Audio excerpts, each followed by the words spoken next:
Hey everyone, and welcome back to the channel. Today we're trading the salty, battle-hardened flint of the coast for something a little bit more refined, a little bit more fairy tale Normandy. We are heading just east of Rouen to a spot that looks like it was pulled straight out from a storybook. But beneath those red brick turrets lies a labyrinth of local folklore and some of the strangest hauntings in the region. Get ready because we're exploring the Château de Martainville. If the coastal fortresses like Dieppe and Aix-la-Bataille were built to break an army, Martainville was built to break a heart. It is a masterpiece of crimson brick, snowy limestone and dark legends, all tucked away in the lush emerald greenery of the Haute Normandy countryside. This stunning piece of flamboyant Gothic architecture is one of the very few 15th century castles in France that hasn't been hacked apart or modernised into oblivion. It's a true time capsule of the French Renaissance, and honestly, it's one of the most photogenic spots in the north. When you first approach Martainville, the colour hits you like a physical force. In a region dominated by grey flint and beige limestone, the castle here glows a deep blood red. This was in no way an accident. It was a psychological tactic. As a grand project for Jacques Le Pelletier, a wealthy shipowner and a titan of the Rouen banking world. He started life as a commoner who had brought into the minor nobility, and he had something to prove. He utilised the flamboyant Gothic style, known as the most extra architecture of the era, characterised by the flame-like window traceries and dizzying geometric brick patterns.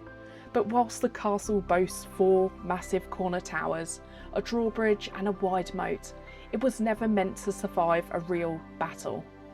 The windows are far too large for defence, and the walls are too thin to withstand cannon fire. It is military chic, the Renaissance equivalent of buying a luxury armoured SUV that never leaves the pavement of Paris. If you look around at the stone lintels around the back of the rooms, there are strange non-Christian symbols carved into the rocks. There are whispers that Jacques Le Pelletier dabbled in alchemy to grow his fortune, and that the castle was designed to use sacred geometry to trap good fortune and ward off the spirits of the debtors he ruined. Inside the chateau, it houses the Museum of Norman Life. If you have any interest in how people actually lived, ate and dressed in Normandy over the last 500 years, then this really is the spot.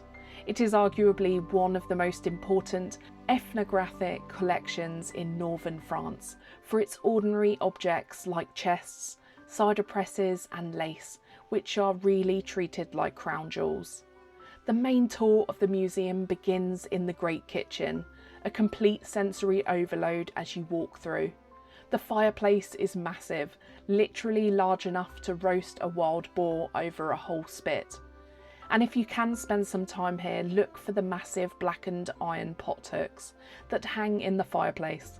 In Normandy, the racks were a spiritual centre of the home. Moving into a new house wasn't official until the hanging of the hook.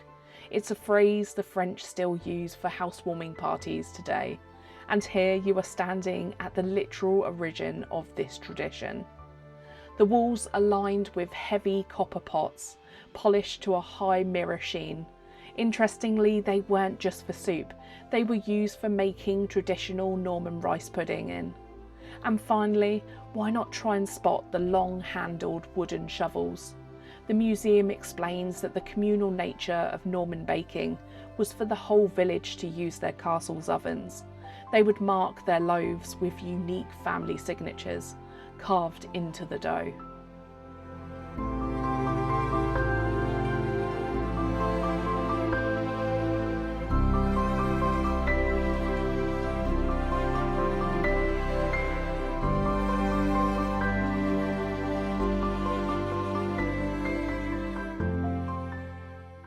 As you move into the upper galleries, you enter inside the world of the Armoire Normandy. In the 18th century, these weren't just pieces of furniture, they were the entire family's net worth. It was a mobile safety deposit box, holding the linens, the dowry, and the family history. There are a number of different pieces to look out for, one being the marriage wardrobes, covered in billing doves, overflowing fruit baskets thought to represent fertility, and wheat stalks which represent prosperity.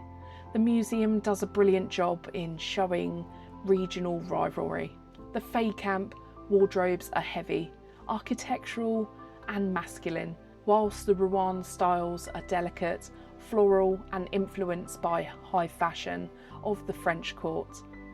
Many of these massive oak furniture units feature cachettes, tiny hidden drawers tucked behind the moulding, where the families would normally hide gold coins from tax collectors or precious jewellery from marauders.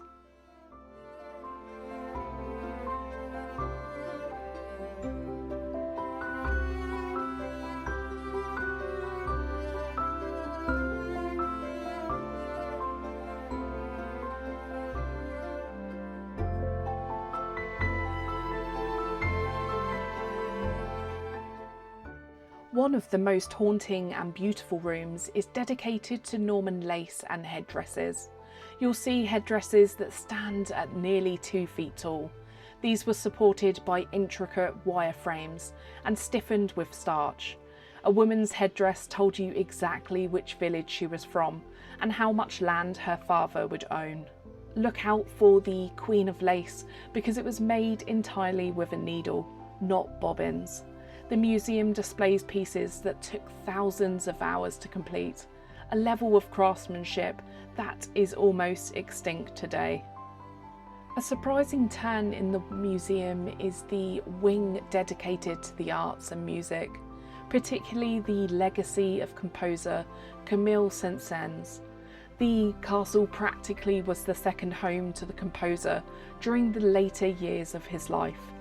You might notice the grand piano that he would have played during his stays.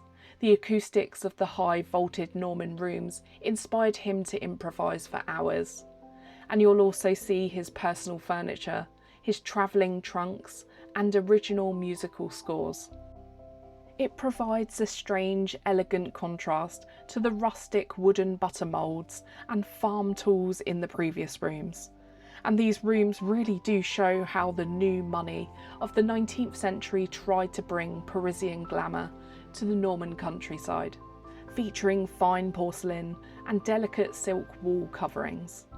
Every stone at Martainville has a memory, and some of those memories don't want to stay in the past. There is the legend of the White Lady, Lady La Dame Blanche. This tale is a big one for the locals. Legend says that a daughter of the Le Pelletier family was forbidden from marrying a local commoner. She supposedly wasted away in the north-east tower, watching for a lover who never came. On nights when the thick Norman fog rolls in from the river, visitors have reported a pale, luminous figure standing on the bridge, staring silently at the water. She supposedly wanders the park and the moat during the mistiest of Norman nights. People claim she is the guardian of the lands, and locals used to warn travellers not to cross the bridge after midnight, unless they want to meet her icy gaze. Martainville is the perfect bridge between the medieval and the modern, and a great palate cleanser after the heavy, war-torn history of the coast. It shows us that even 500 years ago, people were obsessed with status, style and storytelling. It's a quiet, hauntingly beautiful escape that feels worlds away from tourist traps like Paris. So that's it for this week, and we really hope that you've enjoyed the video. If you have, please be sure to hit that like button, click the notification bell, and why not subscribe to the channel. We want to say a big thanks to our channel members and Patreons for supporting our journey. And if you would like to be a part of the PIM family and see what's going on behind the scenes, have a click on the join button. So we'll see you in the next one. Till next time.